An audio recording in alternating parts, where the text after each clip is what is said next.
এটা একটা আমাদের এই রেল লাইনের পাড়ের পুকুর। এখানে অনেকজন গা ধুতে আসতো। হুম। এখন মনে করো আর কেউ আসে না, সব আলে ঘাসে জঙ্গলে। এখন অল্প মানুষ আছে। হ্যাঁ, মাঠের ধান দেখতে পারো। ও, এই জিনিসটা দেখো তোমরা।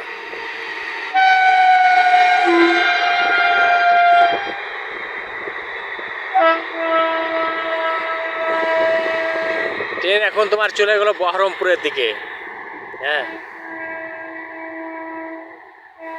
ও, যারা কারা কারা চাপনি বলবে আমাকে কমেন্ট করে যে আমরা চাপিনি।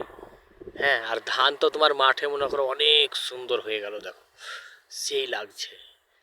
হুম। আজ মনে করো দুদিন থেকে অনেক পানি হচ্ছে, খুব পানি ভুয়ে দেখো, পানি একদম ফুল। হুম। আর আমি মনে করি চলে এলাম তোমাদের সঙ্গে একটা ভিডিও বানিয়ে এলি।